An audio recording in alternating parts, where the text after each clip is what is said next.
In the 1700s, Boston reeked of horse manure and garbage, unless fresh, salty air from the harbor breezed through. Food odors blended in: clam chowder, lots of fresh codfish, stewed pumpkin, bread, whatever the neighbor was cooking.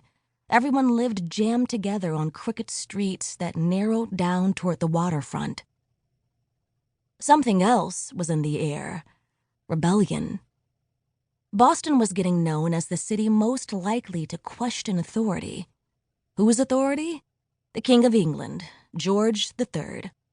The king was determined to punish the colonies for any sign of rebellion, and American colonies only thought of him as a tyrant. By 1765, the people of the 13 colonies in America were puffed with pride. They were thriving an ocean away from Great Britain. They'd cleared forests, farmed the land, built homes. There were towns and cities. Colonists now outnumbered the original inhabitants, the American Indians, by 20-1. Each colony acted almost like a separate country, and even though the colonies belonged to England, they made their own local laws. In Virginia, there was a group called the House of Burgesses. Pennsylvania had its General Assembly, and in Massachusetts, there was a House of Representatives. Ben the Poet. This is part of a funny poem that shows how many of the colonists felt about Great Britain. They believed the King of England was still treating them like little children who couldn't take care of themselves. Benjamin Franklin wrote the poem. He is known as one of the founding fathers of the United States. He helped write the Declaration of Independence and the United States Constitution. We have an old mother that peevish is grown. She snubs us like children that scarce walk alone.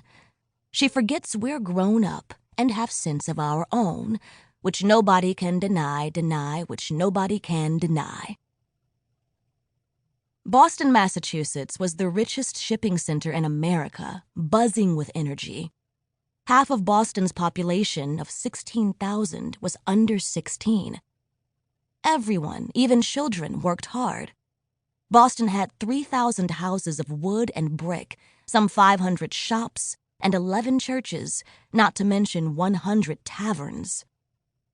Along the shoreline were wharves and shipyards to service all the cargo ships that sailed in and out of the harbor. Boston also boasted great newspapers and a high percentage of people who could read. While women raised huge families, men made their livings keeping shops, crafting fine goods such as silver tea sets, working on ships or fishing, among other trades. Because the recent French and Indian War had killed many men, women outnumbered them. The war had lasted 7 rough years. Great Britain, with the help of the colonists, had won. The King of England now ruled over even more land in North America. But the war had been very costly. Britain had nearly emptied its treasury and owed what would amount to billions of dollars in today's money, and Parliament insisted on being paid back by America. When did they want the money? Immediately. Parliament, the governing body which made laws in Great Britain, had no members from the colonies. Then, in 1765, Parliament imposed the Stamp Act on America. This was an attempt to collect money from the Americans. Suddenly, paper items, newspapers, legal documents, playing cards had to have an official stamp paid for with a tax. A tax? No one likes paying taxes, money that goes to the government to pay for the services it provides its citizens. Up until now, Americans had paid no direct taxes, and they liked it that way. It was one reason why the colonies had been prospering. The stamp tax was the first major tax on the colonies, and the first on American-made items. It affected almost everyone. Colonists did not approve.